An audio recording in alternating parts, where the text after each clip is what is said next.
अपनी करीमी मुबारक वसल्लम सलातन दाइमतन सरमदन अबदा। फाजिल बरेलवी रहमतुल्लाह तआला अलैह ने जो फरमाया उसका कुल खुलासा यही है कि हमारे पास जो कुल कायनात है वो ताजदार मदीना की जात है। इसलिए ऐ सुन्नियों, आज हमारे पास से बहुत सारी चीजें छिन गई हैं, लूट ली गई हैं, खत्म हो गई हैं, लेकिन उसके बावजूद भी आपके लिए हुक्म यह है कि आपको निराश होकर मायूस होकर जीने की कोई भी जरूरत नहीं, कभी जरूरत नहीं। अगरचे हमारा घर, हमारी छत और सब कुछ लुट जाए तब भी हम फख्र के साथ इस जमीन पर जी सकते हैं। वजह क्या है? दुनिया के पास तख्त और ताज तो आ सकता है, लेकिन गुंबद खजरा की छांव हमारे पास। नबी पाक सल्लल्लाहु ताला अलैहि वसल्लम की जो निस्बत पाक है, ये तुम्हारे फख्र के लिए काफी है, तुम्हारी इज्जतों के लिए काफी है। एक मर्तबा ऐसा हुआ, बुखारी शरीफ की हदीस भी है कि रसूल पाक सल्लल्लाहु ताला अलैहि वसल्लम एक जंग से आने के बाद माले गनीमत जब तकसीम फरमा रहे थे, जो माल होता था वो मुजाहिदीन सहाबा के दरमियान बांटा जाता था। तो जंग में शरीक जो सहाबा थे उसमें मुहाजिरीन भी थे, अंसार भी थे। और आप जानते हैं मुहाजिरीन जो हिजरत करके आए हुए मक्का से, और अंसार जो मदीने तैयबा के रहने वाले। अब हुजूर पाक सल्लल्लाहु ताला अलैहि वसल्लम ने जब माल तकसीम फरमाया तो उसमें मुहाजिरीन को थोड़ा सा माल ज्यादा दे दिया, मुहाजिरीन को माल थोड़ा सा ज्यादा दे दिया गया और अंसार को माल थोड़ा सा कम दिया गया। ये बात फैलने लगी और जब हुजूर पाक सल्लल्लाहु ताला अलैहि वसल्लम की बारगाह में ये बात आई कि अंसार के दरमियान ये बात चल रही है कि अल्लाह के नबी सल्लल्लाहु ताला अलैहि वसल्लम ने मुहाजिरीन को थोड़ा सा माल ज्यादा दे दिया है, मुहाजिरीन को थोड़ा सा माल ज्यादा दे दिया है, अपने गांव वालों को ज्यादा माल दे दिया है। तो ये बात जब फैली तो हुजूर पाक सल्लल्लाहु अलैहि वसल्लम ने अंसार कबीले के सरदार साद इब्ने मुआज को बुलाया और पूछा, क्या तुम्हारे कबीले में ये बात चल रही है? उन्होंने कहा, हाँ या रसूल अल्लाह, अंसार के दिलों में ये बात आई है कि आपने माल मुहाजिरीन को थोड़ा ज्यादा दिया है। हुजूर ने फरमाया, बुलाओ सारे अंसार को। एक जगह बुलाया और उस पर जब सारे अंसार जमा हुए तो पूछा हुजूर ने, क्या तुम्हारे दिलों में ऐसी बात है कि मैंने माल मुहाजिरीन को थोड़ा ज्यादा दे दिया? सबों ने कहा, हाँ आका, हमारे दिल में ये बात चल रही है, माल के लिए बात थी। नबी पाक सल्लल्लाहु अलैहि वसल्लम ने ऐसी तकरीर फरमाई थी, ऐसा खुतबा दिया था, अंसार की आंखें भीग गईं। सहाबा कहते हैं हमारी दाढ़ियों से आंसू गिर रहे थे। अल्लाह के नबी सल्लल्लाहु अलैहि वसल्लम ने फरमाया, तवील हदीस है, आखिरी जुमला मैं कह रहा हूं जो मेरे लिए उन्वान से रिलेटेड है, मेरे गुफ्तगू से रिलेटेड जो बात है वो अर्ज कर रहा हूं। नबी पाक सल्लल्लाहु अलैहि वसल्लम ने फरमाया, ऐ अंसार, ये बात सही है कि मैंने थोड़ा माल मुहाजिरीन को ज्यादा दिया है, लेकिन क्या तुम इस बात से राजी नहीं हो, क्या इस बात से तुम मुतमईन नहीं हो कि लोग सारी दुनिया ले जाएं और जिसके पास दुनिया ना हो वो मोहम्मदुर रसूलुल्लाह को ले जाए? जिन गरीबों के पास माल ना हो, मेरे आका ने फरमाया, वो अल्लाह के रसूल को साथ ले जाए। आज हमारे पास फख्र करने का सबसे बड़ा जरिया मेरे मुस्तफा की मोहब्बत, नबी करीम सल्लल्लाहु ताला अलैहि वसल्लम की निस्बत पाक है। इसीलिए आपको हालात के एतबार से कभी कोई ऐसा डिग्रेड करता हो और तुम्हें ऐसा सिखाता हो कि अब तो तुम्हारा फ्यूचर ही नहीं है, तब उससे कहो, कुरान कहता है, वलल आखिरतु खैरुल लक मिनल ऊला। रब फरमाता है महबूब की हर आने वाली घड़ी पिछली घड़ी से ज्यादा बेहतर है। आएगा, अच्छा वक्त भी आएगा। अंधेरे में हम बैठे तो इसका मतलब ये नहीं है कि सुबह होगी ही नहीं, सुबह तो होनी है, उजाला तो आना ही है, लेकिन आप सबको मेरे अजीजों इस दौर में जिस पर जमे रहना है वो क्या है? वो ईमान पर इस्तिकामत है। अपने दीन का सौदा होने नहीं देना, हुजूर पाक की मोहब्बत में कोई कमी आने न देना। मैं तो कहता हूँ उस खच्चर से ज्यादा गैरतमंद कौन हो सकता है जो मदीने तैयबा का है। गधा जिसको आप कह सकते हो या घोड़ा जिसको कह सकते हो, इन दोनों के बीच में एक नस्ल होती है खच्चर की। खच्चर, हुजूर पाक सल्लल्लाहु ताला अलैहि वसल्लम के पास एक खच्चर तोहफे में लाया गया था खैबर की जंग में।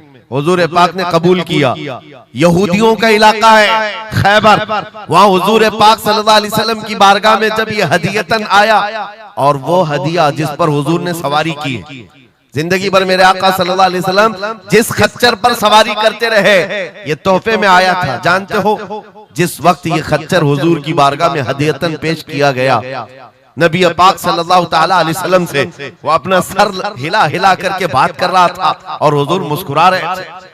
साहबा ने पूछा, आका ये क्या कह रहा है? सुनो तवज्जो, हम उम्मत हैं और हुजूर पाक सल्लल्लाहु ताला अलैहि वसल्लम से मोहब्बत करने की बात करते, अशरफुल मखलूकात जानवर नहीं, लेकिन एक जानवर नबी पाक सल्लल्लाहु अलैहि वसल्लम के दरबार में क्या कह रहा है? हुजूर फरमाते हैं, ये खच्चर मुझसे कह रहा है, आका अब तक मैं एक यहूदी की मिल्कियत में था, मेरा मालिक यहूदी था और उसी के घर में रहता था, वो मुझसे सामान लदवाता था इधर से उधर, लेकिन या रसूल अल्लाह सल्लल्लाहु अलैहि वसल्लम जब कभी वो मेरी पीठ पर बैठना चाहता मैं गिरा देता, मैं बैठने नहीं देता था। खच्चर कह रहा है यहूदी मेरा मालिक था, लेकिन जब भी वो बैठने की कोशिश करता मेरी पीठ पर मैं उसे गिरा देता। हुजूर फरमाते हैं, उससे पूछा ऐसा तू क्यों करता था, ऐसा तू क्यों करता था?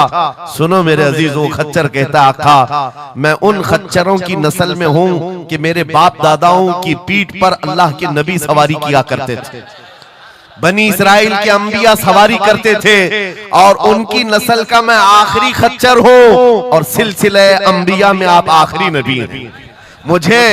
मुझे मेरी माँ ने ये कहा था कि अपनी पीठ संभाल कर रखना, इस पर ताजदार अंबिया सवारी करे।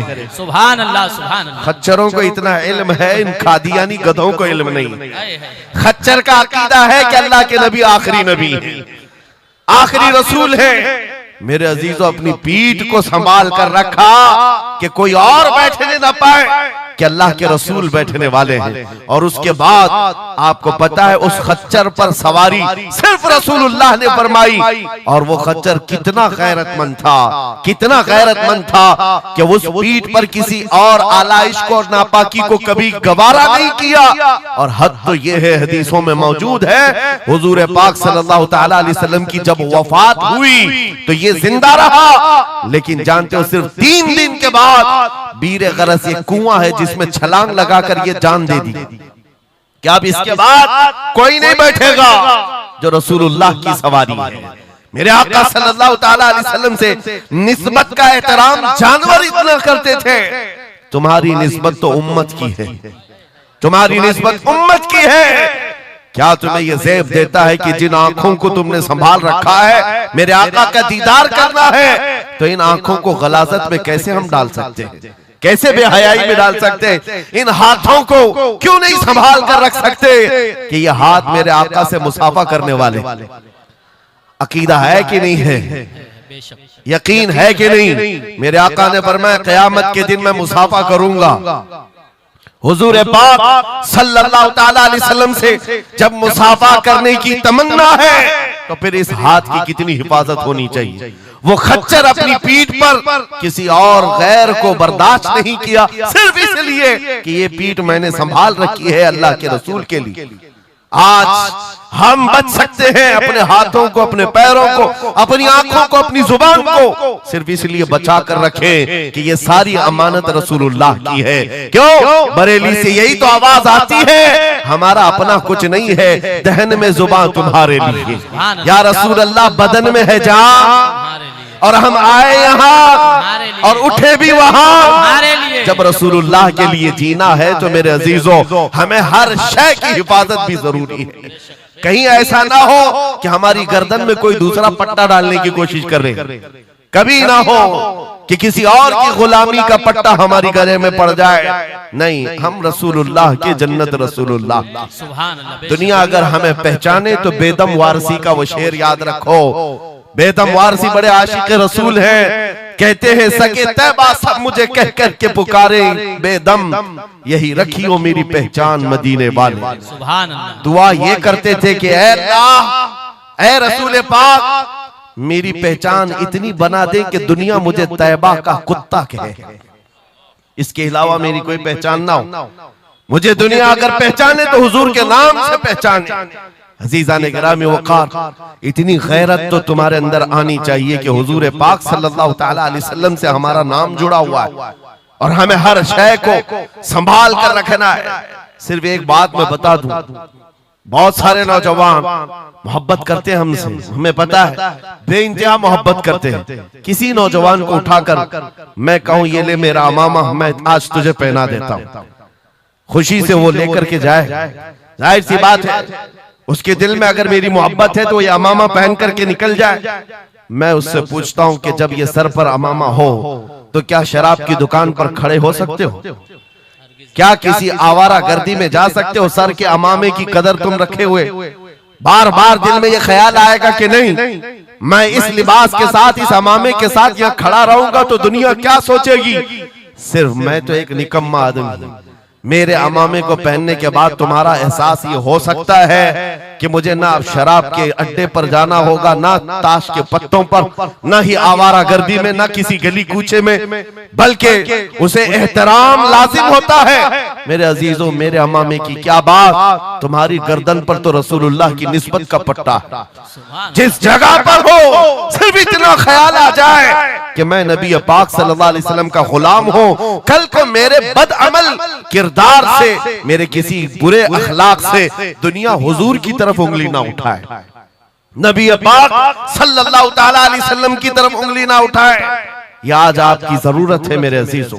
तुम्हारी निस्बतें हुजूर से वाबस्ता है तो तुम्हारा हर अमल दुनिया के सामने आईने की तरह है। जानते हो, जब ईद हो, बकरीद हो के जुलूस ईद मिलाद हो, दुनिया तुम्हें देखती है और पहचानना चाहती है कि कौन है मोहम्मद सल्लल्लाहु अलैहि वसल्लम। तुम अपने अखलाक से सफीर हो, तर्जुमान हो रसूलुल्लाह के, अपने अमाल से हुजूर पाक सल्लल्लाहु अलैहि वसल्लम की तर्जुमानी कर सकते हो और दुनिया हुजूर की तक पहुंचने का तुम जरिया बन सकते हो।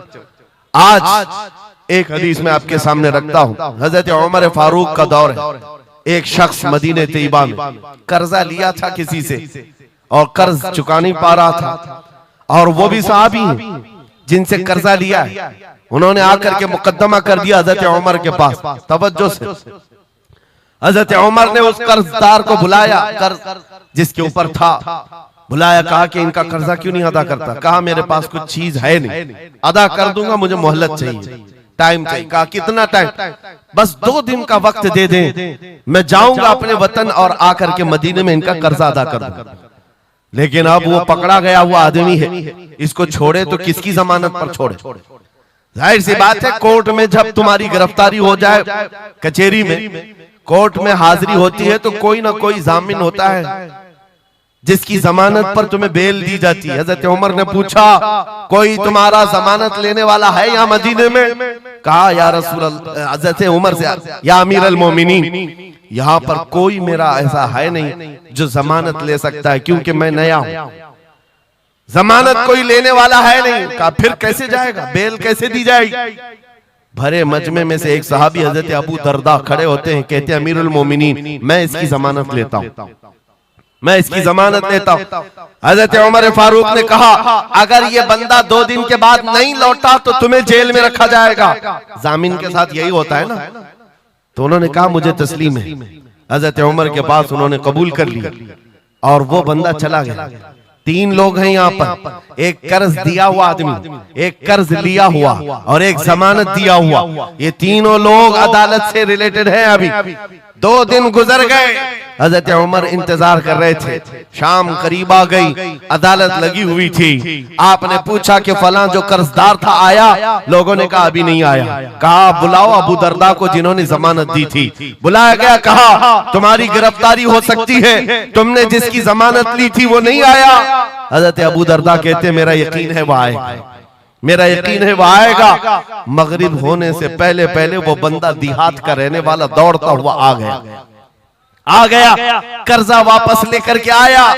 हजरत उमर के पास जब उसने रखा कि ये मेरे कर्ज की वापस मैं अमानत लेकर के आया हूं, बुलाएं उस सहाबी को जिनका कर्जा मैंने लिया था। वो सहाबी आए, कहा कि 2 दिन का ये वक्त लिया था और वापस लाकर तुम्हारा कर्जा दे दिया है। उस सहाबी ने कहा अमीरुल मोमिनीन मैं माफ करता हूं, मुझे नहीं चाहिए कर्ज, वापस नहीं चाहिए। अजीब मामला, कहा मैं माफ करता हूं। अब सुनो, हर एक से हजरत उमर ने पूछा, उस देहाती शख्स से पूछा। तीनों की जो बात है वो सबसे ज्यादा इंपॉर्टेंट है आज हमारे लिए। उस कर्जदार से पूछा तू भाग गया था, अपने घर गया था और यहाँ मदीने में कोई तुझे पहचानता नहीं था, गया था तो वापस वहीं से वहीं चला जाता कहीं तो तुझे ढूंढना मुश्किल होता। क्या बात है कि तू वापस लौट करके आया इस कर्जे को अदा करने के लिए? वो गरीब इंसान कहता है अमीरुल मोमिनीन चाहता तो मेरे पास रास्ते थे, उधर से उधर भाग जाता। मुसलमानों सुनो, जो लोग धोखाधड़ी करते हैं और लोगों के पैसे गबन करके खा करके बैठे रहते, वो एक साहबी है, गरीब है, कहते अमीरुल मोमिनीन मैं चाहता तो उधर से भाग कर चला जाता, लेकिन दिल में ये ख्याल आया कि अगर मैं चला गया तो बाद में दुनिया ये ना कहे कि मोहम्मद अरबी के गुलाम गद्दार होते, कहीं दुनिया ये ना कहे कि मोहम्मद अरबी के गुलाम धोखेबाज होते हैं। मेरे अमल से मेरे नबी की बारगाह में कोई उंगली ना उठाए, इसलिए मैं वापस आ गया। दूसरे वो सहाबी को हजरत उमर ने पूछा जिन्होंने जमानत दी थी, अबू दरदा तुम तो इसको पहचानते भी नहीं थे, तुमने जमानत क्यों दे दी? क्या यकीन था तुम्हारा कि ये आएगा? हजरत अबू दरदा कहते हैं डर तो सबको था, अजनबी को कौन जमानत देता है, लेकिन या अमीर अल मोमिनीन बात इतनी थी पूरे मजमे में सन्नाटा था, एक अजनबी के लिए जमानत देने वाला कोई नहीं था। मैं सिर्फ इसलिए खड़ा हो गया कि कल को दुनिया ये न कहे मोहम्मद अरबी के गुलामों में मदद करने का जज्बा खत्म हो गया, कोई हुजूर के बारे में ये न कह दे कि इनके गुलामों में रवादारी खत्म हो गई है, लोगों की मदद करने का जज्बा खत्म हो गया। हजरत उमर ने उस सहाबी से पूछा जिन्होंने कर्जा छोड़ दिया, माफ कर दिया, कहा तुम्हारी वजह से तो मुकदमा हुआ था, जब वो कर्ज लेकर वापस आया है तुमने माफ क्यों कर दिया? उस सहाबी ने भी कहा यार अमीर अल मोमिनीन चाहता तो मैं ये रकम लेकर चला जाता, लेकिन मैंने भी दिल में ये सोचा कि कल को दुनिया ये न कहे मोहम्मद अरबी के गुलामों में माफ करने का जज्बा भी खत्म हो गया है। तीनों का अमल हुजूर से रिलेटेड है, तीनों का अमल नबी पाक सल्लल्लाहु ताला अलैहि वसल्लम से ताल्लुक रखता है। सुन्नियों, क्या आज हमारे हर अमल के साथ हमें ये नहीं सोचना चाहिए दुकान में बैठकर हो सकता है तुम 1 रुपया ज्यादा किसी को डाल दो, 1 रुपये से तुम्हारा कुछ होता नहीं, लेकिन साथ सामने आए हुए आदमी का ईमान बिगड़ न जाए, कहीं तुम्हारा चेहरा, तुम्हारी दाढ़ी, तुम्हारी टोपी, तुम्हारे नाम से वो दिल में ये नफरत ना पाल ले कि मोहम्मद अरबी के गुलाम झूठे होते हैं, नाउज़ बिल्लाह। तुम्हारे अमल से नबी पाक सल्लल्लाहु ताला अलैहि वसल्लम की तरफ उंगलियां उठाई जा सकती, इसलिए होना भी तो इंग्लैंड की बात है, माजी करीब की बात है। बस में एक कंडक्टर ने एक नौजवान को ½ पाउंड जो पेनी होती है वहां पर ½ पाउंड ज्यादा दे दिया था, टिकट पैसे लेकर के वापस जो चेंज देना था ½ पाउंड ज्यादा दे दिया था। वो नौजवान ने ले लिया, रख लिया, कहा इसको क्यों लौटाऊं, इसको क्यों लौटाऊं, लेकर बैठा रहा। 1 घंटे का सफर था, दिल में 2-3 मरतबा ख्याल आया ½ पाउंड लेकर करूं भी क्या, इसको दे देता हूं, फिर दिल में ख्याल आया इसको देकर क्या करूं इस काफिर को।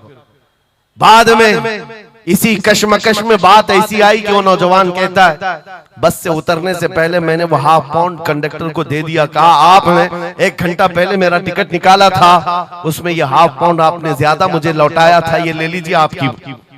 वो कंडक्टर कहता है ये गलती से ½ पाउंड ज्यादा नहीं गए थे, मुसलसल कई सालों से मैं इस्लाम को पढ़ रहा हूं, मोहम्मद अरबी सल्लल्लाहु अलैहि वसल्लम की सीरत पढ़ रहा हूं। नबी पाक सल्लल्लाहु अलैहि वसल्लम की सीरत का सबसे अहम चैप्टर मैंने ये पढ़ा था कि वो सबसे ज्यादा अमानतदार थे। मैंने आज ये तय किया था किसी मुसलमान को मैं देखूं कि वो 1400 साल पहले वाली अमानत अब भी बाकी है या नहीं, तूने हाफ पाउंड लौटा करके मेरे ईमान को मजबूत कर दिया, अब मैं इस्लाम में दाखिल होता हूं। सुभान अल्लाह। नारे तकबीर, नारे रिसालत, अज़मते रसूल।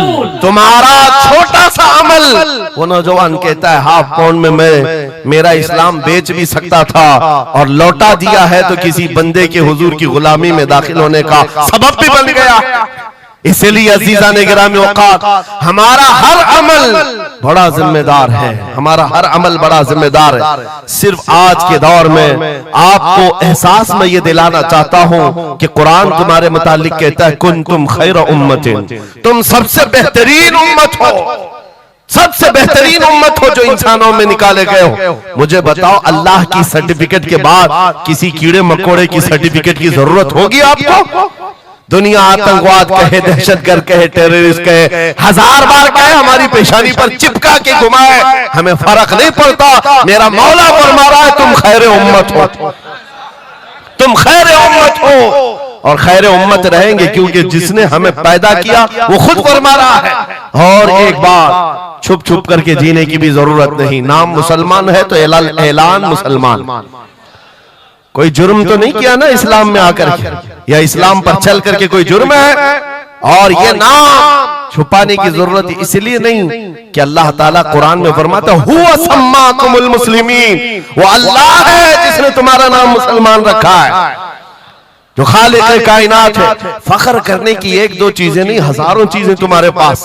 लेकिन होता यह है कि आज के हालात में हर कोई एहसास कमतरी में मुब्तला, डराने की सूरत पैदा कर रहे हैं।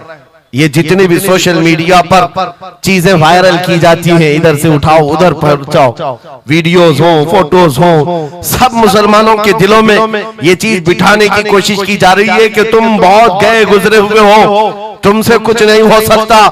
और मैं बार बार अपनी तकरीरों में ये ऐलानन कहता हूं कि जो हमें कह रहे हैं ये पंचर पुत्र हैं, इनके पास कुछ भी नहीं होता, ये टूटे हुए हैं, बिखरे हुए हैं। फिर मैं उनसे पूछता हूं 24 घंटे हम पर टीवी में डिबेट क्यों करते हो, बार बार क्यों डिबेट करते हो?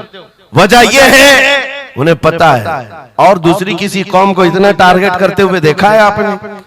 कभी देखा हो तो मुझे बताओ। हजारों कौमें और भी जीती हैं, लेकिन इलेक्शन में हमारा ही नाम, टीवी पर मीडिया पर हमारा ही नाम, दाढ़ी हो, टोपी हो, मस्जिद हो, मेहराब हो, बुर्का हो, मस्जिद हो, यही सारी चीजें। क्यों? इसलिए कि आपको ये एहसास दिलाना है। तुम कह रहे हो हमारे पास कुछ नहीं, दुनिया कहती है नहीं बहुत कुछ है तुम्हारे पास, बहुत कुछ है तुम्हारे पास। और वो बहुत कुछ क्या है जिसको 100 साल पहले अंग्रेज कहता था ये फाका कश मौत से डरता नहीं, जरा रूहे मोहम्मदी इसके बदन से निकाल दो। हाँ, इकबाल ने कहा था, अंग्रेजों का ये नारा था, रूहे मोहम्मदी इनके पास है। हुजूर से मोहब्बत और उनके साथ वफादारी का जो जज्बा है ये बहुत ही मजबूत है, बहुत मजबूत है। और मैं अपनी तकरीरों में पूरा फोकस इसी बात पर करता हूं कि किसी की क्षमा अगर मध्यम हो रही हो, लौ कम हो गई हो, हम उसको और भड़का दें, ताकि इश्क रसूल की आग जब जलती है, आला हज़रत फरमाते हैं ऐ इश्क तेरे सदके जलने से छुटे सस्ते, वो आग लगाई है जो आग बुझा देगी, जो आग बुझा देगी वो आग लगाई है। इसलिए ऐ सुन्नियों, इस दौर में फख्र के साथ ही जीना है। जो चीज तुम्हारे पास है, मैं बार बार एक चीज पूछता हूं, क्या आपको अगर दुनिया हुजूर का गुलाम कहे तो कोई एतराज है? बुरा लगेगा आपको? नहीं, बल्कि हमारी जिंदगी की मेराज है। हुजूर का गुलाम कहकर पुकारे कोई हमको, हमारे लिए मेराज है। जब तुम्हारा यह अकीदा है कि मुझे उनकी गुलामी पर कोई पुकारे, मुझे कोई बुरा नहीं लगता, बल्कि मेरी जिंदगी की ख्वाहिश है, तो ऐ अजीजों खुल करके गुलामी क्यों नहीं करते? जब हैं उनके गुलाम तो खुलकर गुलामी करो। ये दाढ़ियां छुपा करके, टोपियां छुपा कर और कॉमन बनने के चक्कर में, सेकुलर बनने के चक्कर में मुनाफिकत का दरवाजा क्यों खटखटाते? है अगर नबी पाक सल्लल्लाहु अलैहि वसल्लम के, तो पूरे वफादार उन्हीं के बनकर रहो। आओ मैं दो चंद मिसालें आपके सामने रखना चाहता हूं। सहाबा इकराम रिज़वानुल्लाह ताला अलैहिम अजमाइन की जो फर्स्ट प्रायोरिटी थी, सबसे पहला दर्जा किस बात के लिए रखते थे, जिसकी वजह से रब तबारक व तआला ने उनको औजे सुरैया पर पहुंचाया है, जिसके लिए शायर कहता है, एक अरब ने आदमी का बोल बाला कर दिया, खाक के जर्रों को हमदोशे सुरैया कर दिया, खुद न थे जो राह पर औरों के हादी बन गए, क्या नजर थी जिसने मुर्दों को मसीहा कर दिया। वो सहाबा की जात आपको बताता हूं। अनस बिन नुज़ैर एक सहाबी, हुजूर उनके घर पर अक्सर जाया करते थे। दोपहर का वक्त था, नबी पाक सल्लल्लाहु अलैहि वसल्लम अनस बिन नुज़ैर के घर पर आए हुए।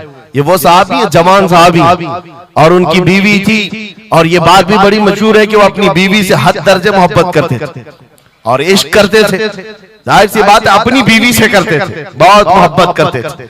नबी पाक सल्लल्लाहु अलैहि वसल्लम उनके घर तशरीफ ले गए। थोड़ी देर में एक कासिद आया खत लेकर के, मक्का वालों की तरफ से कोई खत था। किसी ने हुजूर पाक सल्लल्लाहु अलैहि वसल्लम को खत भेजा। हुजूर ने खत लिया, अनस बिन नुज़ैर से कहा पढ़ो। अनस बिन नुज़ैर ने खत पढ़ करके सुनाया कि मक्का वाले जंगों की तैयारियां कर रहे हैं, फलां जगह से फलां कबीला आ रहा है, ऐसी ऐसी तैयारियां। खत में ये अहम मामलात लिखे गए थे, सीक्रेट थे। हुजूर पाक सल्लल्लाहु अलैहि वसल्लम ने खत को बंद करवाया। अनस बिन नुज़ैर से कहा, तवज्जो, फर्स्ट प्रायोरिटी क्या होती है।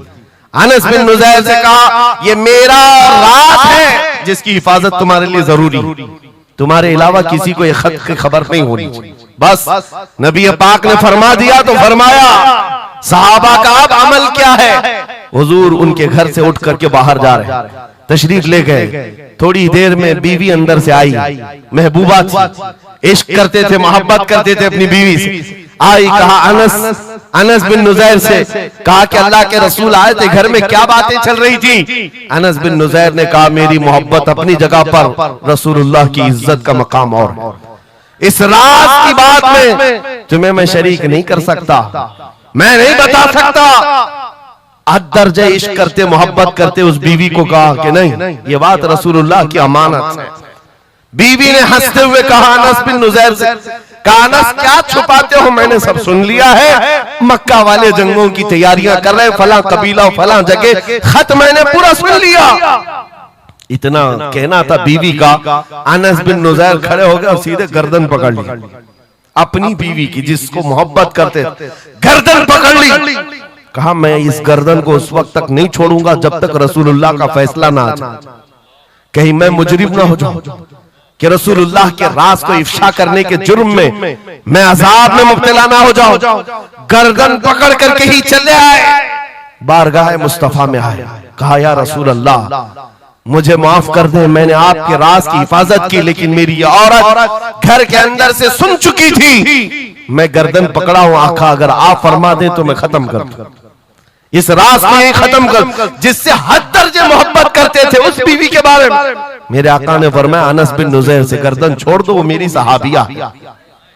जैसे राज तुम्हारे पास महफूज है, वैसी राज उसके पास भी महफूज है। तब उन्होंने गर्दन हटा दी और अपनी बीवी से कहा, जो कुछ भी मैंने किया है इसका बुरा ना मानना, तुझसे जो इश्क मोहब्बत है वो और है, रसूलुल्लाह से जो अजमत और उनकी इज्जत जो मेरे दिल में है वो और है। इन दोनों के दरमियान कोई कंपैरिजन नहीं है, कोई मुआजना नहीं हो सकता। नबी पाक सल्लल्लाहु ताला अलैहि वसल्लम के सिलसिले में जो फर्स्ट प्रायोरिटी थी सहाबा की, इसी के मुताल्लिक कुरान कहता है अल्लाह ही के लिए इज्जत है, रसूल के लिए इज्जत है और इन मोमिनीन के लिए इज्जत है जिन्होंने फर्स्ट प्रायोरिटी दी है। आपको एक बात बता दूं, एक हबशी रंग के सहाबी, काले रंग के सहाबी हुजूर पाक सल्लल्लाहु अलैहि वसल्लम के पास आए, का शादी करना, लड़की कोई देता नहीं है, चेहरा रंग काला, नाक चौड़ी। नबी पाक सल्लल्लाहु अलैहि वसल्लम ने फरमाया मैं तेरी शादी कराता हूं। अंसार सहाबा में से एक सहाबी के घर भेजा इनको पैगाम दे करके, और उनकी बेटी मदीने की सबसे खूबसूरत औरत, सबसे खूबसूरत लड़की है, और इस काले रंग के सहाबी से कहा जा उस घर पर, ये इम्तिहान के दौर है मेरे अजीज, इम्तिहान के दौर है। हुजूर ने फरमाया जाकर कहना कि मैंने भेजा है तुम्हारी बेटी से निकाह के लिए। ये काले रंग के सहाबी थे। आए उस सहाबी के घर अंसारी के मियां बीवी बैठे हुए थे, बेटी अंदर थी। इनको आते ही पूछा कि क्या बात है, किस लिए आए? कहा सुना है आपके घर में जवान बेटी है, मैं निकाह का पैगाम लेकर आया। सादी सी बात, सीधी सी बात। उन्होंने ऊपर से नीचे देखा, उनकी लड़की, उनकी बेटी मदीने की हसीन तरीन खूबसूरत लड़की है और निकाह का पैगाम लेकर के आने वाला हबशी रंग का है। उन्होंने ऊपर से नीचे देखा और उसके बाद कहा जाओ हम बाद में बताते हैं। बस इतनी सी बात, मना नहीं किया। कहा जाओ हम बाद में बताते हैं। हुजूर पाक सल्लल्लाहु अलैहि वसल्लम की बारगाह में आएंगे, अपनी बेटी से पूछ लेंगे, आएंगे तुम्हारे पास। उस काले रंग के सहाबी के लिए कोई ताज्जुब की बात नहीं थी। वो कहते हैं रोज रिजेक्ट होता था, यहां से भी हो गए। वापस चल पड़े हुजूर के दरबार में। तवज्जो मेरे अजीज, अंदर बैठी हुई वो दुशीजा, वो खातून, वो बेटी अंसार सहाबा की बाहर आई। पूछा बाबा कौन आया था? कहा एक नौजवान आया था। कहां से? रसूलुल्लाह ने भेजा था। किस लिए? बेटी ने पूछा बाप से। बाप कहता तेरे निकाह का पैगाम लेकर के आया था। बेटी ने पूछा आपने क्या कहा? कहा कोई मैच नहीं है, तुम्हारा और उसका कोई मैच नहीं था। मैंने कहा बाद में देखा जाएगा। बेटी वहीं खड़ी होकर के कहती है बाबा आपको पता है आपने किस कासिद को वापस भेजा है? आपने उस आने वाले के रंग को देखा, भेजने वाले के हुस्न को नहीं देखा। किसने भेजा आपने वो नहीं देखा। आपको तो इस बात का ख्याल आना चाहिए अल्लाह के रसूल के कह देने के बाद फिर अपनी ख्वाहिशात कोई माने नहीं रखती, कोई मैचिंग नहीं होती है। जब रसूलुल्लाह ने फरमाया है फर्स्ट प्रायोरिटी हुजूर की बात होती है। ये सहाबी अपनी बेटी की बात सुनकर वापस लौट आए और दौड़ते हुए बारगाह मुस्तफा में आते हैं। मेरे आका के पास वो नौजवान सहाबी जो अपनी रिजेक्ट की खबर सुना ही रहे थे, ये दौड़ते हुए अंसारी सहाबी आए। कहा या रसूल अल्लाह गलती की माफी, मैंने ताखीर की, इस खता की माफी के लिए आया हूं। मैंने इन्हें मना नहीं किया था, थोड़ी देर का वक्त मांगा था। ऐ अल्लाह के नबी मैं हाजिर हूं, मेरी बेटी भी दिलो जान से हाजिर है, आपके फरमान पर लब्बैक है या रसूल अल्लाह। हुजूर पाक की बारगाह में जब वो सहाबी ने कहा मेरे अजीजों ये सहाबा का वो ईमान था जहां उन्होंने अपनी ख्वाहिशात को खत्म कर दिया था, अपनी ख्वाहिशात को कत्ल कर दिया था। वो ये नहीं देखते थे मेरे मैच क्या है, मेरी ख्वाहिश के मुताबिक क्या चीज है। आज जैसे दीन पर अमल करने के लिए भी नौजवान ये सोचते हैं मेरी मर्जी के मुताबिक हो तो अमल करूंगा। नहीं, हम यहाँ पर जीने के लिए आए हैं, अपनी मर्जी से जीने के लिए नहीं आए, रसूलुल्लाह की मर्जी से जीने के लिए आए हैं। ताजो शरिया ने जिसके मुतालिक कहा था जिंदगी ये नहीं है किसी की किसी के लिए, जिंदगी है नबी की नबी के लिए। ना समझ मरते हैं जिंदगी के लिए, जीना मरना है सब कुछ नबी के लिए। सुभान अल्लाह। अल्लाह नारे तकबीर, नारे रिसालत, नारे हैदरी, उलमाए अहले सुन्नत हजरत अल्लामा मुफ्ती सलमान अजहरी साहब। सुभान अल्लाह सुभान अल्लाह। मेरे अजीजों उन सहाबा ने फर्स्ट प्रायोरिटी जो दी है वो गैरत के साथ जिया करते थे कि हुजूर की बात है तो फिर सबसे पहली बात। जब हम ये सारी चीजों की तरफ आगे बढ़े अल्लाह करीम इज्जतें फिर नवाजेगा, इज्जतें वापस आई। उनके जो हम गुलाम थे खल्क के पेशवा रहे, उनसे फिरे जहां फिरा फिर आई कमी वकार में। जो इज्जत में कमी आई है ये डोर के टूटने से आई है, या डोर के कमजोर होने से आई है। पूरी दुनिया आज एड़ी चोटी का जोर सिर्फ इस बात पर लगाती है, इस बात पर लगाती है कि तुम हुजूर पाक की मोहब्बत की बात ना करो, बाकी कोई बात करना करो। आपको पता है नमाजों की तबलीग करने वाले चिल्ले छट्टियां और भी दीगर बहुत सारे लोग मौजूद हैं। छठी शरीफ तो सरकार गरीब नवाज की मैंने साथ में कह दिया, लेकिन नमाजों की सिर्फ अमल की तबलीग करने वाली बड़ी बड़ी जमातें हैं, उनसे ना गवर्नमेंट को कोई खतरा है ना इजराइल को खतरा। हाँ आप देख लेना, मालूम कर लेना मेरी इस बात। इजराइल जैसा कट्टर दुश्मन इस्लाम वो तक कुछ तंजीमों को कहता है ये सेफ तंजीम है, मुसलमानों में सेफ तंजीम है। कौन सी? जो सिर्फ नमाज रोजे की बात करती है और कुछ नहीं करती बस। हाँ डेंजर तंजीम वो है जो लब्बैक या रसूल अल्लाह कहती है। क्यों?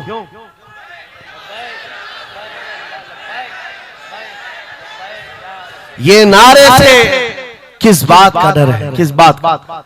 दुनिया आज ये कह रही हुजूर पाक सल्लल्लाहु अलैहि वसल्लम की तरफ दोबारा पलट आने वाला, उनको पता है मेरे अजीजों, नमाज नमाज, रोजा रोजा, हज हज, ज़कात ज़कात, ये अमाल ठीक है, हम इसके मुनकिर नहीं है, हम भी अमल करेंगे। लेकिन जो कौम हुजूर की मोहब्बत की बात करती है, दुनिया को इस बात का खौफ है कि इन जमातों को अगर ये मोहब्बत वापस मिल गई तो फिर ये आम जवान नहीं रह जाता, फिर इनमें कोई खालिद बिन वलीद खड़ा हो जाता है, फिर इनके दरमियान सलाहुद्दीन अय्यूबी आ जाता है। हाँ, जो अच्छे खासे लोगों की नींद को हराम कर रखता है। दुनिया को पता है सलाहुद्दीन का नाम आज यूरोप में सलाहुद्दीन डे मनाया जा रहा है। सलाहुद्दीन डे मनाया जा रहा है क्यों? मेरे अजीजों, सिर्फ एक जर्नल नहीं था, एक जंगजू नहीं था, एक सिपाही सालार नहीं था, बहुत बड़ा आशिक रसूल था। बेशक बेशक, बहुत बड़ा आशिक रसूल, ऐसा कि एक मर्तबा बुर्निस नाम का एक ईसाई सिपाही सालार था, उसने मुसलमानों के काफिले को गिरफ्तार किया और उनको मारा पीटा, उनका माल लूटा। और जब जब मारता था तो क्या कहता था बुर्निस, सुनो, बहुत सारे ऐसे जो गीदड़ जत्थे में आकर हमला करते, वो बुर्निस उसी किस्म का आदमी था। मॉब लिंचिंग किया मुसलमानों की मुल्क शाम में, और मारते मारते एक जुमला कहता था, कहाँ है मोहम्मद, बुलाओ बचाने के लिए। हुजूर पाक की तरफ ताना देते हुए बार बार मारता था। यह खबर सलाहुद्दीन को पहुंच गई। सलाहुद्दीन के पास आकर लोगों ने बताया कि मुसलमानों के काफिले को लूटा गया, मारा गया। लूट मार तो हर जगह चलती थी, लेकिन मारने वाला बार बार कह रहा था, बुला मोहम्मद को। नाउजुबिल्लाह, ये वो जमाना था जब सलाहुद्दीन अय्यूबी की ऐसी बीमारी चल रही थी जिसमें लोगों ने कहा था कि अनकरीब इनकी वफात होने वाली, मौत के करीब वाली बीमारी थी, बिस्तर से उठ नहीं रहे थे। उस वक्त जब ये खबर दी गई, सलाहुद्दीन ने कपकपाते हाथों से दुआ किया था, मौला बस थोड़ी इतनी जिंदगी दे दे कि मैं बुर्निस को बता दूं, इतनी जिंदगी और दे दे। और उसके बाद 2.5 साल का अरसा गुजरा, बिस्तर से उठे, सही भी हुए, वाक़ा हुआ, फौजें इधर से उधर फैलाई, और फिर आपको पता है तारीख में मौजूद है, वो वक्त आ ही गया, बुर्निस गिरफ्तार हुआ, सलाहुद्दीन अय्यूबी की फौज के नरगे में आ ही गया। क्योंकि तारीख बताती है बकरे की अम्मा कब तक खैर मनाएगी, एक दिन तो बकरीद आती ही है। सलाहुद्दीन के भाग जब वो कैदी गिरफ्तार होकर आया, सलाहुद्दीन की एक बात बहुत मशहूर थी, वो बड़े बड़े कैदियों को आजाद करने में मशहूर थे, बड़े बड़े जर्नलों को, सिपाहियों को आजाद करते थे। 1 लाख से ज्यादा सिपाहियों को आजाद किया जो जंग में कैदी होकर आए थे, बहुत सारे लोगों को आजाद किया। बुर्निस को जब गिरफ्तार करके लाया गया और फिर सलाहुद्दीन अय्यूबी के पास पेश किया गया, पूछा सलाहुद्दीन ने, क्या गुमान है तेरा मेरे मुताल्लिक? उसने कहा, अब तक जो सुनता आया वही है कि आप रहमदिल हैं, खैरख्वाह हैं और बहुत जल्दी आजाद करते हैं। सलाहुद्दीन ने कहा, अब तुझे अगर आजाद किया तो अल्लाह का अजाब आ जाएगा, अल्लाह का अजाब आएगा। और उसके बाद तलवार उठाई, उसकी गर्दन पर रखा। 2.5 साल पहले तूने कमजोर मुसलमानों को एक कहा था, बुलाओ मोहम्मद को, कहाँ है ये देख, मोहम्मद रसूलुल्लाह ने मुझे भेजा है और तेरी गर्दन लेने के लिए भेजा है, तू रसूलुल्लाह को पुकारता है। अभी गुलाम जब तक जिंदा है वो काफी है। और उसके बाद तारीख में ये बात लिखी हुई है मेरे अजीजों, सलाहुद्दीन अय्यूबी बीमारी के आलम में 2.5 साल का जो अरसा गुजारा है, इस बात के इंतजार में कि जब तक हुजूर पाक की तरफ से जवाब नहीं दूंगा, उस वक्त तक सलाहुद्दीन कभी बिस्तर पर एक रात भी नहीं सोए, खुली जमीन पर सोते थे और कभी पैर फैलाकर नहीं सोया, कभी पैर फैलाकर नहीं सोया। जब नबी पाक की शान में कोई कुत्ता भौंक रहा हो, सलाहुद्दीन को यह ज़ेब नहीं देता कि वो बिस्तर पर पैर फैलाकर सो सके। ये इश्क था, ये इश्क था जिसकी बुनियाद पर वो 12,000 का लश्कर लेकर एक बार उतरा था और 4 लाख की फौज को खदेड़ कर रख दिया था। ये ताकत और कुव्वत मेरे अजीजों हुजूर की मोहब्बत से आती है। हुजूर पाक की आजमत दिलों में बिठाओ, अल्लाह तुम्हारा रौब खुद कायम फरमाएगा, तुम्हारा रौब अल्लाह कायम फरमाएगा। लोगों को ये लगता है कि तंजीमें बनाना चाहिए, लोगों को ये लगता है कि फौज बनानी चाहिए। मैं कभी इस बात की बात नहीं किया, इसीलिए डरते नहीं, हम कोई सीक्रेट मीटिंग भी नहीं करते। आज लोग हमारी जासूसी में इतने पेश है, बहुत इधर की खबर उठाओ, उधर की खबर ले जाओ, हर चीज कर लो मियां। हम छुप करके कोई बात करें तो तुम्हारे पास लगे हम जो बात करते हैं खुले मैदान में करते हैं।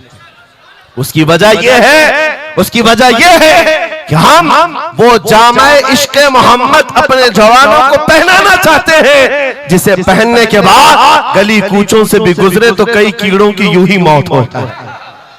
कोई लड़ने भिड़ने की बात मैं नहीं कर रहा, जामे इश्क़े रसूल पहन करके निकलो। इसलिए कि आप देखो आज के मजमे में, अभी मैं एक नारा लगाऊंगा, जवाब आप खुद ही देंगे, इश्क मोहब्बत, इश्क मोहब्बत।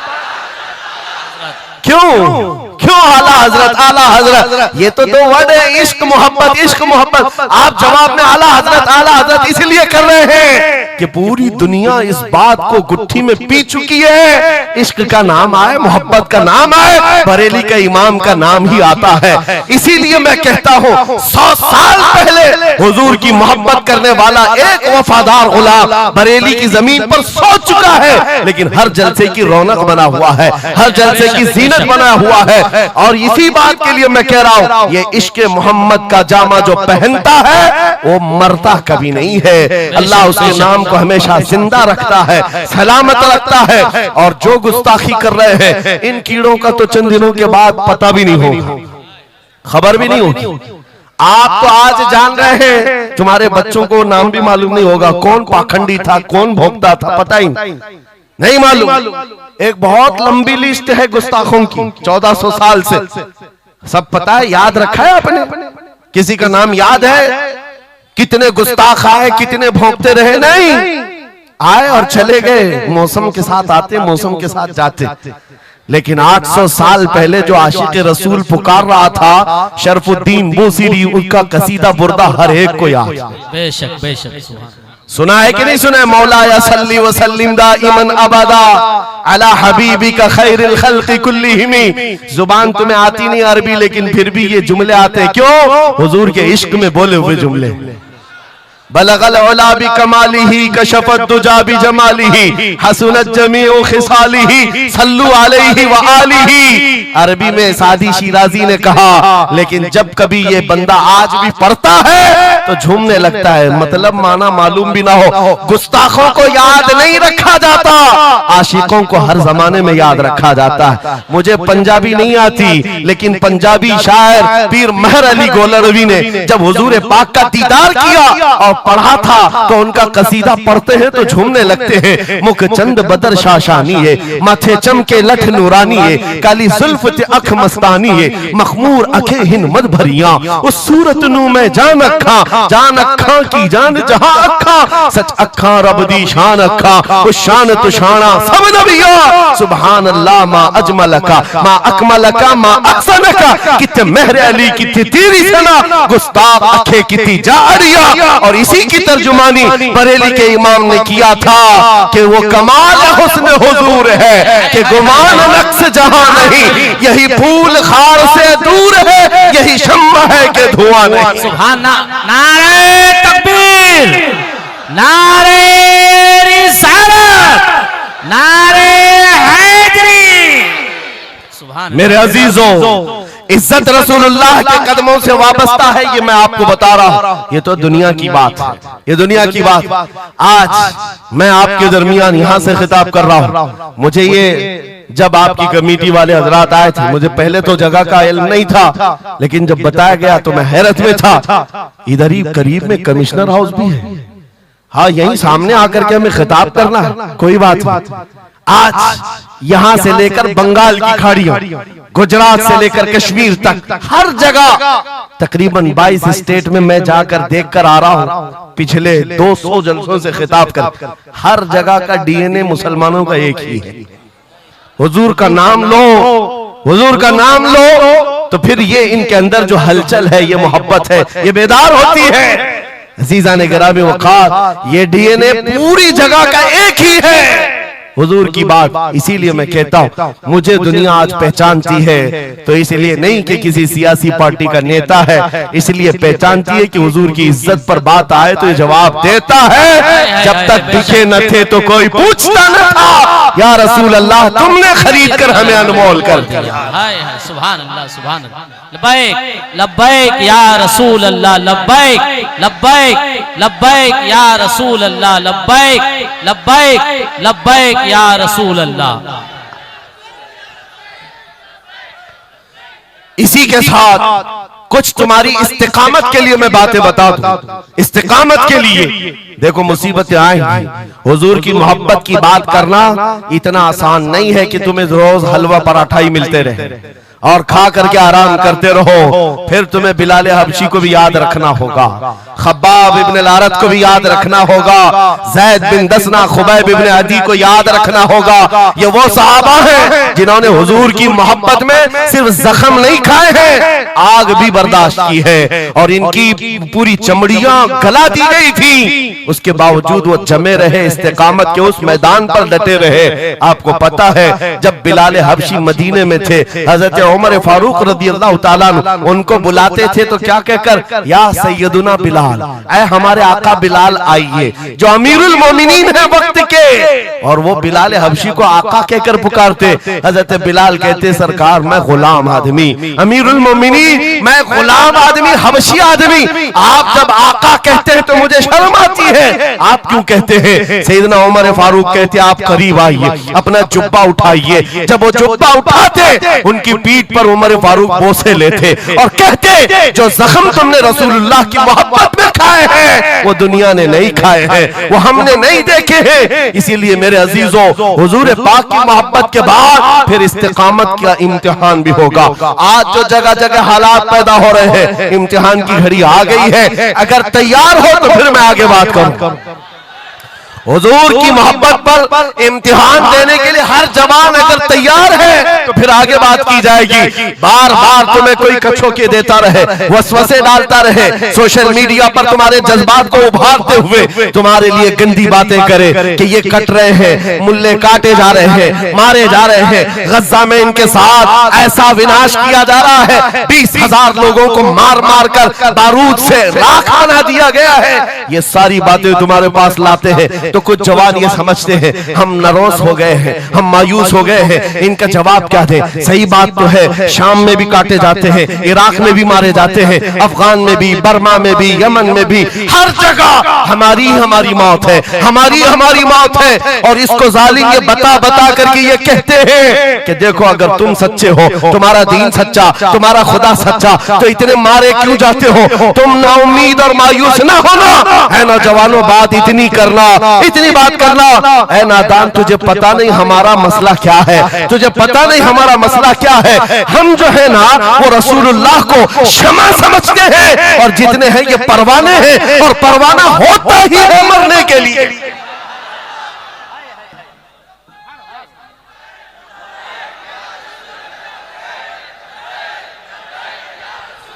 परवाने को देखा है आपने? परवाने को देखा है? वो छोटे छोटे पतंगे जो शमा के इर्द गिर्द घूमते हैं और अपनी जान देकर चले जाते। जब तक परवाना मरता नहीं, जाता नहीं है वहां से, वो शमा के सामने जान देकर जाता। और परवाना जो लफ्ज है ना, उसी को कहा जाता है जो जान देने तक के वहां घूमता रहता, जान जाने तक। इसीलिए मुफ्ती आजम हिंद ने कहा था, या रसूल अल्लाह तू शम्म रिसालत है, आलम तेरा परवार, तू माह नबूवत है, जलवे जानाना।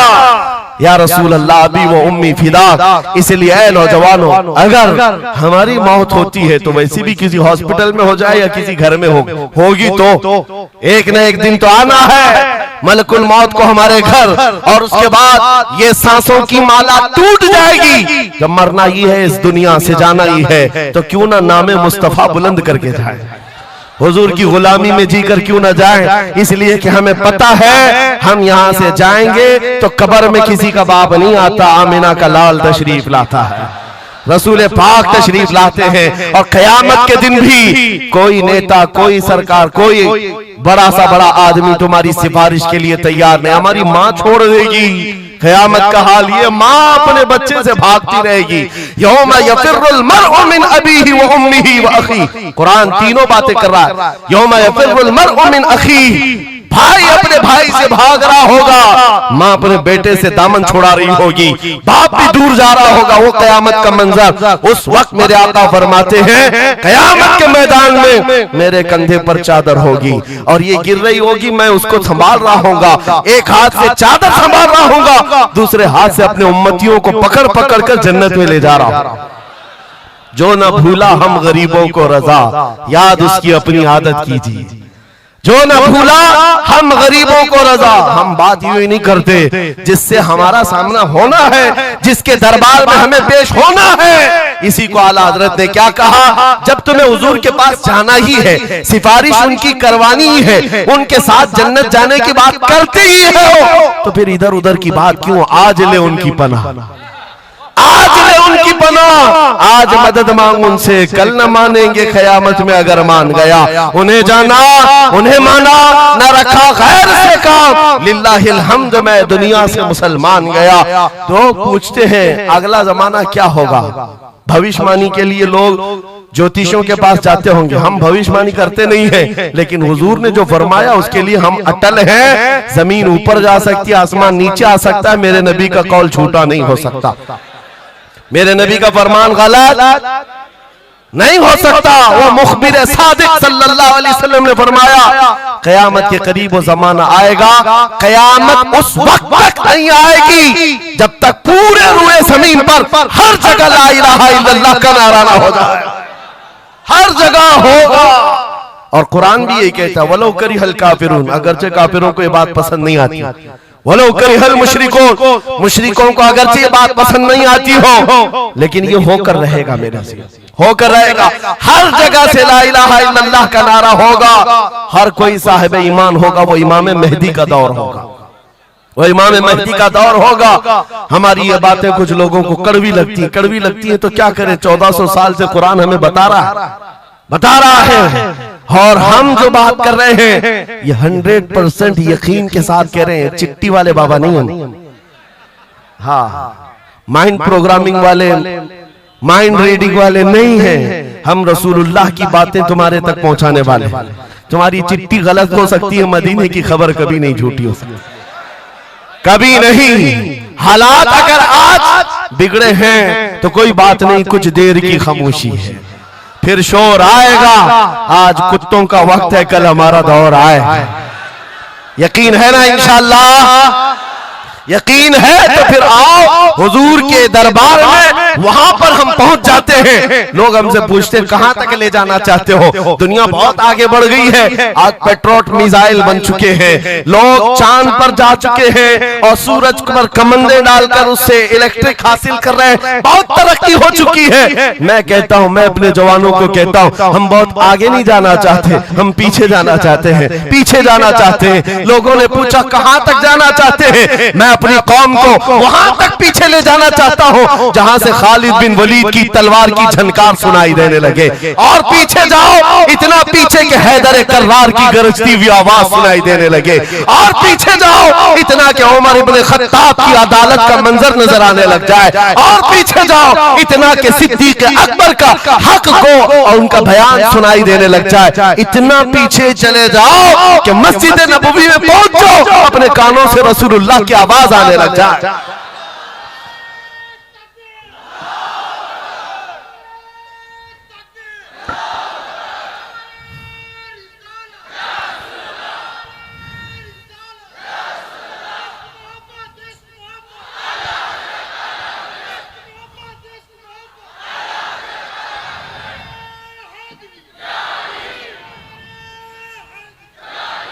हमें जीना है हुजूर पाक के नाम से। तुम जितना भी छुपाओ, लेकिन दुनिया हुजूर के नाम से ही तुम्हें जानती है। और आज मैं ये बात के साथ अब अपनी गुफ्तगू खत्म करने पर आ गया हूँ। आखिरी मेरे जुमले हैं, याद रखो मेरे अजीजों, हमारी जिंदगी में पैदाइश से लेकर हमारी मौत तक, पैदाइश से लेकर हमारी मौत तक, हमारी नमाजें, हमारी अज़ानें, हमारी मस्जिदें, हमारी फातिहा की महफिलें, हमारे जलसे जुलूस, हर चीज, यहाँ तक कि कब्र की मजलिस, कब्र की मजलिस हो, कब्र के सवालात हो, उसके बाद हश्र का मैदान हो। मैं कह रहा हूं आपको, पैदा होने के दिन से लेकर, पैदा होने के दिन से लेकर, जिस दिन बच्चा पैदा हुआ उस दिन से लेकर, जो कान में अजान दी गई है उस दिन से लेकर के हमारे बचपन की बात, बिस्मिल्लाह खानी की महफिल हो, कि हमारे दरसगाह जाने की महफिल हो, उसके बाद हमारी शादी की महफिल हो, हमारी औलाद की महफिल हो, जिंदगी का हर शोबा, कब्र में जाने के बाद भी, हश्र में जाने के बाद भी एक जुमला याद रखो, वो जो न हो तो, वो जो न थे तो कुछ ना हो, वो जो न हो तो कुछ ना हो, हर शोबे में हुजूर न हो तो कुछ ना हो, कुछ ना हो। जब हमें ये पता है हर शोबे में हुजूर की जरूरत है, बुलाओ तुम अजाने पुकारो, क्या किसी अजान की कंप्लीट मुकम्मल होना हो सकता है हुजूर का नाम छोड़ करके? बिल्कुल नहीं। नबी पाक का नाम छोड़कर कोई नमाज नहीं है तुम्हारी हुजूर पाक पर सलाम भेजे बगैर, कोई नमाज नहीं, जिंदगी का कोई शोबा है ही नहीं। होना ये फूल तो बुलबुल का तरन्नुम भी ना हो, चमने दहर में कलियों का तबस्सुम भी ना हो, होना ये साकी तो मैं भी ना हो, खुम भी ना हो, बस में तौहीद दुनिया में ना हो, तुम भी ना हो। या रसूल अल्लाह, खीमा अफलाक का इस्तादा उसी नाम से है, नबज़ हस्ती तपश आमादा उसी नाम से है, दश्त में दामन कोहसार में मैदान में है, बहर में मौज की आगोश में तूफान में है, चीन के शहर मराकश के बयाबान में है, पोशीदा हर मुसलमान के ईमान में है। सुभान अल्लाह। उस नाम पाक को हर जगह पर पाओगे, इसलिए आओ वफादारी के साथ जीते, वफादारी के साथ जीते हैं, सौदा नहीं करेंगे इंशाअल्लाह। हालात के इस तरह बह जाने के बाद कई लोगों का इम्तिहान आ चुका है। हाँ, कई लोगों का इम्तिहान है, सकता जिसकी उसकी बात करनी चाहिए। यूपी में तो हम जाकर देखते हैं गाड़ियों पर वहां झंडे हर 5 साल पे बदलते रहते थे। हाँ, जिसकी गवर्नमेंट है वो झंडे वही लगाते हैं। हम उस कौम की बात नहीं कर रहे हैं, किसी की जय विजय क्यों पुकारे, क्या गरज हमको, हमें काफी है सैयद अपना नारा, या रसूल अल्लाह, अपना नारा, या रसूल अल्लाह। बात मैं आपसे ये कह रहा हूं, जो मसलहत और हिकमत के इस दरिया में बह जाते नहीं, थोड़ा सा हमें भी पूजा पाठ भी कर लेनी चाहिए, थोड़ा हमें भी कशका लगा लेना चाहिए, कभी धोती भी पहन लेनी चाहिए, दिल रखना चाहिए। बिरादरान वतन है सारी बातें, ये सब बातें आज की इन सुलह कुल्लियों से जो आ रही, ये मुनाफिकीन से। मेरे आका सल्लल्लाहु ताला अलैहि वसल्लम के दरबार में मुशरिकीन आए थे, उन्होंने कहा था हम आपके साथ रहेंगे, बस शर्त इतनी है कि हमारे बुतों पर एक बार आप हाथ रख दो। हुजूर पाक ने फरमाया हाथ तो दूर की बात, नजर उठा के भी नहीं देखूंगा। और कुरान की पूरी सूरह नाजिल हुई, कुल या अय्युहल काफिरून ला अअबुदु मा तअबुदून, ऐ महबूब आप फरमा दे ऐ काफिरों, मैं उसकी इबादत नहीं करता जिसकी तुम करते हो, जिसकी तुम करते हो मैं उसकी इबादत नहीं करता। याद रखना मेरे अजीजों, अल्लाह रब्बुल इज्जत के बंदे हो, शिर्क तुम्हारे दिल के अंदर कभी नहीं आ सकता, कुफ्र कभी नहीं आ सकता। हालात के इन बहाव पर जो बह गया वो इम्तिहान में खत्म हो गया, वो चला गया, और जो जमा रहा चाहे जैसी भी बात होगी, लेकिन मैं अल्लाह को अकबर मानता हूं तो अकबर ही है। बेशक अल्लाह अकबर, अल्लाह अकबर। इस नारे में किसी को दिक्कत है? हाँ, आगे की कुछ बातें ये, मैंने कल ही एक बात कहा, तवज्जो, तारीख में जाओगे अगर, बाज लोग ये कहते हैं अरे सब हालात हो गए अभी खत्म हो गया, अब क्या करना है? एक जुमला मेरा नोट करके याद रखो, किसी मस्जिद में एक बुत रख देने से मस्जिद बुत कदा कभी नहीं बनती, मस्जिद बुत कदा कभी नहीं बनती। तारीख गवाह है, काबे के अंदर 360 रखे थे तब भी काबा काबा ही था। और मेरे आका सल्लल्लाहु ताला अलैहि वसल्लम जब तशरीफ लाए, काबे को हर तरह की बुराइयों और आलाइशों से पाक किया और शिर्क और कुफ्र से पाक किया। उस काबे मुकद्दसा को मेरा यकीन है मेरे आका का कोई गुलाम आएगा, कुफ्र और शिर्क से पाक करेगा और उम्मत मुहम्मदिया के हवाले करेगा। जहां से नाकूस बचते हैं इंशाअल्लाह आवाज आएगी अल्लाहु अकबर, अल्लाहु अकबर। नाउमीदी के साथ जीना ये हमारे लिए हराम है, हराम है। हम रसूलुल्लाह के दीन पर कायम हैं, तो हमारे पास किसी चीज की कमी हो तो फिर इधर उधर मुंह उठाएं। जिस दीन में अल्लाह ताला ने किसी बात की कमी नहीं रखी, उस कौम को यह जेब नहीं देता कि वो दूसरी प्रॉपर्टी पर नजर करे। जरूरत नहीं है। किस चीज की कमी है, किस चीज की कमी है? मौला तेरी गली में, उकबा तेरी गली में, दुनिया तेरी गली में। और फिर आला हजरत की बात मैं बताता हूँ, फिर के गली गली तबाह, ठोकरे सबकी खाए क्यों, दिल को जो अक्ल दे खुदा तेरी गली से जाए क्यों। हुजूर के दरबार में जो है इज्जतों के साथ, इज्जतों के साथ। लखनऊ से एक राफजी कुत्ता 2 साल पहले धर्म परिवर्तन करके निकला था, नाम भी बदल लिया था। टीवी मीडिया वालों ने बहुत हॉट सीट पर बिठाकर चर्चे किए थे, देखो मुसलमान छोड़ छोड़ करके आ रहे दीन इस्लाम, एक्स मुस्लिम एक भी मिल जाए बिठाया जाएगा ऊंची कुर्सी पर, बाकी एक्स जो दूसरे हैं उनको कोई नहीं पूछता। यहाँ दीन इस्लाम में रोज दाखिल होते, रोज दाखिल होते हैं, इनको नहीं पूछा जाता कि फलां चीज छोड़ के इधर क्यों आए, नहीं, इस्लाम छोड़े हुए को हॉट सीट पर बिठाया जाएगा और पूछा जाएगा क्या बात थी, क्यों आए। ये तो सिर्फ और सिर्फ ये एक तौर पर लोगों के दरमियान टीआरपी हासिल करने का तरीका होता है मेरे अजीजों। बाकी उनकी पर्सनल जिंदगी को देखो, जो छोड़ करके गए थे 2 साल नहीं गुजरे कि वहां से भी किक मार कर निकाल दिए। धोबी का कुत्ता, न घर का न घाट का, ना अपने घर का बन सका, ना अपने कौम का, ना अपने दीन का, ना ही उनका हुआ जिनकी जूतियां उठा करके जीना चाहता था।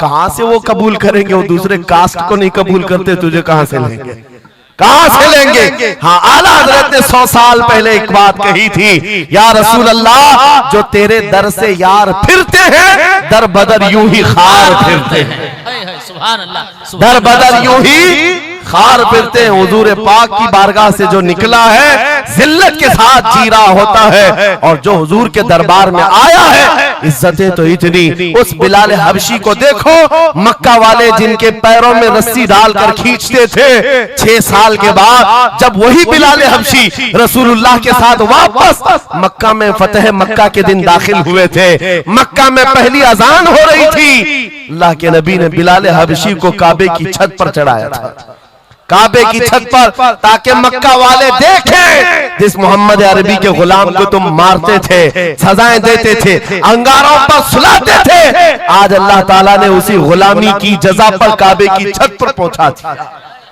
जो नबी पाक की गुलामी में जख्म भी खाए, मौला करीम उसके मकामात को बुलंद कर देता है। एक बात ये तय है, हमारा जाना तो है ही दुनिया से आज या कल, लेकिन इसका मतलब ये नहीं हमारे मर जाने से इस्लाम भी खत्म हो जाएगा, ये जोश और जज्बा भी खत्म हो जाएगा। ये खाम ख्याली है। एक चिराग बुझाओगे, मौला 100 चिराग रोशन फरमाएगा। एक चिराग गुल होता है, 100 चिराग हुजूर की मोहब्बत के रोशन होते हैं। इसीलिए मेरे अजीजों, किफायत अली काफी का नाम जो जानता हो वो समझता है। मुरादाबाद के उस आलिम रब्बानी जिनकी जुबान में अल्लाह ने भला की तासीर दी थी, जब बोलते थे तो हजारों का मजमा रोने लगता था, हुजूर की मोहब्बत में दिल धड़कने लगता था। उस किफायत अली काफी को अंग्रेजों ने गिरफ्तार किया, इसलिए कि अंग्रेजों के जमाने से आज तक ये बात चली आ रही है, तोपों से इतना डर नहीं लगता जितना उलमा की जुबानों से डर लगता। जुबानें ये असर दिखाती है। किफायत अली काफी को 7 दिन तक अंग्रेजों ने जिस्म पर स्त्री फेरी थी, जिस्म पर गरम स्त्री फेरते थे और चमड़ी जल जाती थी तो उस पर नमक छिड़कते थे, लेकिन वफादार मुस्तफा टस से मस नहीं हुआ। हफ्ता भर के बाद किफायत अली काफी से पूछा गया, आ जाओ हम मनसब भी देंगे, वजारत भी दे देंगे, शाही खजाने से हर महीने वजीफा भी। किफायत अली काफी ने कहा, इतना सस्ता दीन नहीं है मेरा, हमने जो बेचा है वो हुजूर के हाथों में बेच दिया, अपनी जान, अपना माल, अपना सब कुछ। उसके बाद अंग्रेजों ने कहा, तो फिर तैयार हो जाओ मरने के लिए। कहा, इसी बात के इंतजार में जीते हैं, इसी बात के इंतजार में जीते हैं। इश्क अगर जुर्म है तो फांसी की सजा दो मुझको। किफायत अली काफी को मुरादाबाद शहर के चौराहे पर लाकर फांसी पर लटकाया जा रहा था। जानते हो, आखिरी ख्वाहिश पूछी गई, कोई ख्वाहिश है? बीवी बच्चों से मिलना, एक प्रॉपर्टी की जायदाद की वसीयत करनी है। किफायत अली काफी ने कहा, जिसने उनको पैदा किया वो मुसब्बिबुल असबाब, उनका मालिक व मुख्तार है, वो उनके रिस्क का मुसब्बिबुल असबाब है। मुझसे पूछते हो आखिरी ख्वाहिश क्या है, तो बस मैं एक नाते रसूल पढ़ना चाहता हूं। जाने से पहले ये कह करके जाऊंगा।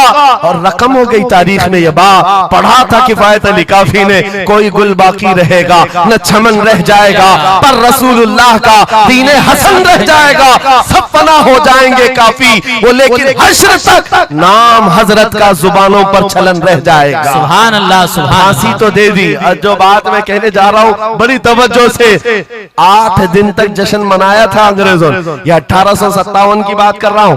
गदर जिसको कहते हैं अंग्रेज, 1947 की आजादी से तकरीबन 90 साल पहले ये अभियान शुरू हो चुका था, तहरीक शुरू हो चुकी थी 1857 की, जब किफायत अली काफी को फांसी दिया। अंग्रेजों ने 8 दिन तक जश्न मनाया था। किस बात का जश्न था? कि एक ऐसा आदमी हमने मार गिराया है जो बार बार मोहम्मद अरबी की बात करता था, रूह फूंकता था जवानों में, मुसलमानों को बेदार करता था। अब कौन उठाएगा, अब कौन बेदार करेगा? उन जालिमों को पता नहीं एक मुरादाबाद शहर में तुम किफायत अली काफी को फांसी दे रहे हो, उसी के पड़ोस शहर में मौला बरेली में इमाम अहमद रजा को पैदा फरमा रहा है। सुभान अल्लाह, सुभान अल्लाह। मुरादाबाद और बरेली में सिर्फ 100 किलोमीटर का फासला है। एक आशिक को तुमने फांसी दे दी। यही जमाना है जब आला हजरत बरेली में पैदा हो रहे हैं। अंग्रेजों के ख्वाबो ख्याल में भी नहीं है एक आशिक के खत्म होने के बाद दूसरा जो उठेगा वो क्या हंगामा करेगा।